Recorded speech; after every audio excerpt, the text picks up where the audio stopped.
কিন্তু এক ভাইয়ের বক্তব্য আমি পেছন থেকে শুনেছিলাম, এটা সত্য। এখনই কোন কোন রাজনৈতিক দলের উৎপাত শুরু হয়ে গেছে, মনে হয় তারা ক্ষমতায় চলে এসেছে। এইটা হতে দেওয়া যাবে না।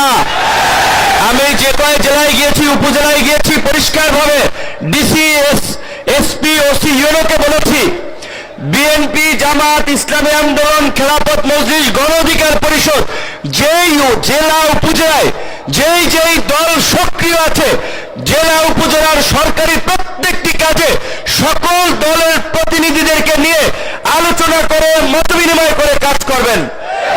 এই যে বিজিডি, বিএসএফ, বয়স্ক ভাতা, ওএমএস, টিসিবি, বিভিন্ন ধরনের যে সরকারি কার্যক্রম আছে, কোন রাজনৈতিক দলকে প্রাধান্য দিয়ে বাকিদেরকে গোড়ায় ধরবেন না, এটা হবে না।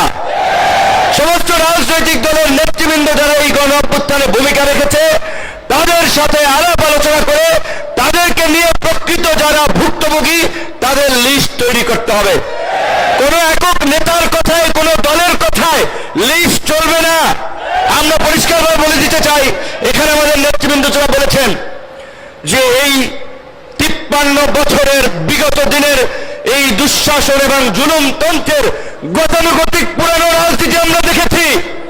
আমাদের সামনে সুযোগ এসেছে, সুযোগ আমরা কিভাবে কাজে লাগাবো, কোন প্রক্রিয়ায় যাব, সেটি সিদ্ধান্ত আমাদেরকে নিতে হবে। আমাদের অনেক ভাই এখানে বলেছে কোন দল, ইসলামিক দলের নাম না থাকুক, কিন্তু মৌলিক বিষয়ে দেশ, জাতি এবং দিনের স্বার্থে যদি একমত হয়, তাদেরকে নিয়ে কিভাবে আগামীতে একটা বৃহত্তর শক্তি আপনার গঠন করে আগামীতে জনগণের সরকার গঠন করা যায়, সেইটি এখানকার সম্মানিত আলেম ওলামা এবং মুরব্বীদেরকে ভাবতে হবে।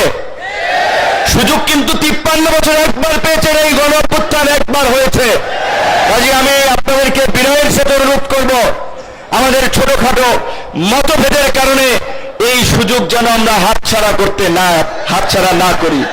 এখানে আলেম ওলামারা যারাই আছেন, মুফতি সাহেব বরিশাল নির্বাচনে তার মতো মানুষ যাদেরকে পা সালাম করার জন্য, জুতা টানার জন্য কত লোক রেডি থাকে, এই নির্বাচনে দেখেছেন কতিপয় ছাত্রলীগের, এই যুবলীগের লোকেরা চরিত্র ঠিক নাই, মাথা ঠিক নাই, নেশা পানি করে এই সমস্ত মানুষ লাঞ্ছিত করেছে। মামুনুল থেকে শুরু করে অসংখ্য আলেম ওলামাদের উপরে গত কয়েক বছর যে নির্যাতন, নিপীড়ন, নিষ্পেষণ হয়েছে আপনারা সকলেই দেখেছেন। সর্বশেষ যেটি আল্লাহ পাক কিন্তু পরিষ্কারভাবে কোরআনে বলেছে, তোমরা সত্যের সাথে মিথ্যার মিশ্রণ করো না, জেনে শুনে সত্য গোপন করো না। অবশ্যই আগামীতে সুযোগ এসেছে সঠিক মানুষকে নির্বাচিত করে জনগণের খেদমত করার জন্য সংসদে নিয়ে দেওয়া। আমি পরিষ্কারভাবেই বলি, সেই ভালো প্রার্থী যদি ইসলামী আন্দোলনের থাকে তাকে সমর্থন করবেন, সেই ভালো প্রার্থী যদি খেলাফত মজলিসের থাকে তাকে সমর্থন করবেন। ভালো মানুষের, যেটা চরমোনাই মুরিদ জামা কর্মীরা যে স্লোগান দেয়, নেতা নয় নীতি চাই, পীর সাহেব চরমোনাই অত্যন্ত যৌক্তিক কথা। অবশ্যই শুধুমাত্র নেতা দিয়ে পরিবর্তন হবে না, নীতিরও পরিবর্তন করতে হবে। সেই নেতা এবং নীতির দুটোরই পরিবর্তন করে উপযুক্ত ব্যক্তিদের নেতৃত্বের মাধ্যমে আগামী রাষ্ট্র পরিবর্তনের সুযোগ আমরা আল্লাহ আমাদেরকে দিয়েছে। এই রকমের জুলুম, অত্যাচার, নির্যাতন এত তাড়াতাড়ি এই দৈত্য দানবের পতন হবে আপনারা কেউ কল্পনাও কিন্তু করতে পারেন নাই। এ সম্ভব হতো না আল্লাহর রহমত ছাড়া।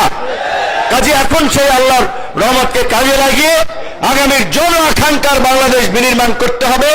সেই বিষয়ে আমরা একসাথে কাজ করব এবং যারা বিগত দিনেও জনগণের উপরে ক্ষমতায় গিয়ে অত্যাচার, নির্যাতন, জুলুম করেছে আপনারা জানেন এবং চেনেন। কাজেই নতুন কিছু করতে হবে। সবাই ভালো থাকবেন, সবার কাছে দোয়া চাই। আসসালামু আলাইকুম।